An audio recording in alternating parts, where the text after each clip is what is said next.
I don't know, 5, 6, something of this live challenge, which is amazing. And today we're going to talk about being smart about your job search.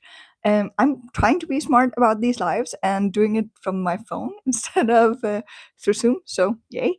But it's not about me, it's about you. So, let's talk about being smart about your job search because there's multiple levels to this. I don't know if you know about SMART goals. That is one of the things that I want to get into. But before we do that, I want to talk a little bit about um, people being super frustrated about job search and getting negative, being sad, being stressed out, being depressed. And I totally understand that. I've been there. Let me put it that way.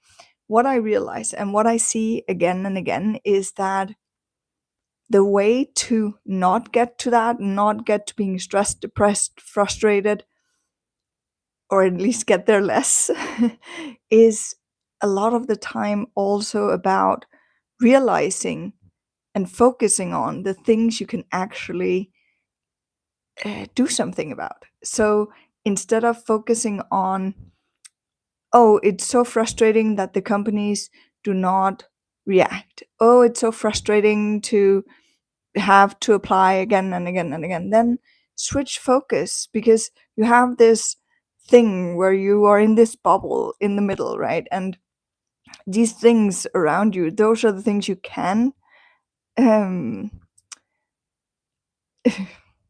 influence, that you can move something, right? And then you have all of the other things that you can't move. You can't really, without a lot of effort at least, do anything about the laws around job search and pay and stuff like that. So focus on yourself and the things that you can do to actually move yourself in the right direction. And to do that, a great way to actually do this is to set up smart goals for yourself. And when I talk about smart goals, I'm talking about goals that are specific, measurable, achievable, relevant, and time bound. So you're setting up these really specific, nice goals so that when you have a goal, you know whether you achieve it or not. So, one thing you could set up a goal around would be networking. And it doesn't really, it's not enough to just say, I want to network more. It's enough to, or not enough, but it's that you need to say, I want to network more. And that means that I want to have two things every week that's network related.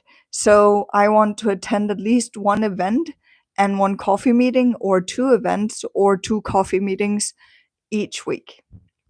And that's something you then work towards. And then you say, well, that's on a weekly basis. You want to do that for 2 months straight, for example, and then go from there. So set these very specific goals for yourself in this, because you might not be able to um, affect if you get a job or not, but you will be able to affect the influence. And the more you do, the more will come back to you as well.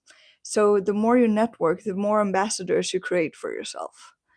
Um, to a point, because there also needs to be value in this, right? You need to be able to have the time and energy to follow up on things. And that also goes with applications, because that's another goal you can set yourself. That is like, I would like to apply for these two jobs a week or three jobs a week. I don't recommend usually going above 2 to 3 jobs, because you really want to make it quality. So let's say that we do this in a smart way. So specific, you want to apply for X amount of jobs within X industry. Measurable, well, 2 jobs or 3 jobs, depending on what you want to do. Is it achievable? Probably, yeah, you've probably done it before, so you'll know. And even you can say, oh, this week it's maybe not, then adjust the goal. The thing with goals and plans is that it's very amazing that you can adjust them. Is it relevant? Well, yeah, if you want a job, it's really relevant, right? And is it time bound? Yes, because you set it to be a week. So putting it up like this is really helpful, because now you also know, oh, did I succeed or did I not succeed? So if you week after week has been like, oh, I don't succeed, then maybe it's time to adjust the goal. So if you set a goal is like, I want to apply for 10 jobs a week, I definitely don't recommend that. But let's say that that's a goal you've set and then you don't achieve it. Or let's just say you've set a goal of having 2 coffee meetings every week, and maybe it's something that's really hard for you and it drains you a lot. Then reevaluate your goal and say, I'm going to do 1 coffee meeting a week, or I'm going to take networking online and use LinkedIn for it instead.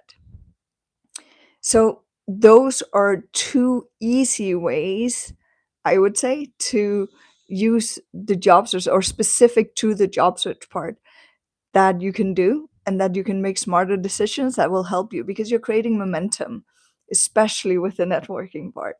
Then the other part I think is really, really important, that I think is really, really important and not maybe enough people talk about within the job search sphere, is the mental health part of it.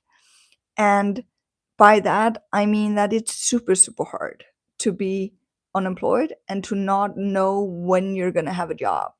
That is insanely hard, actually.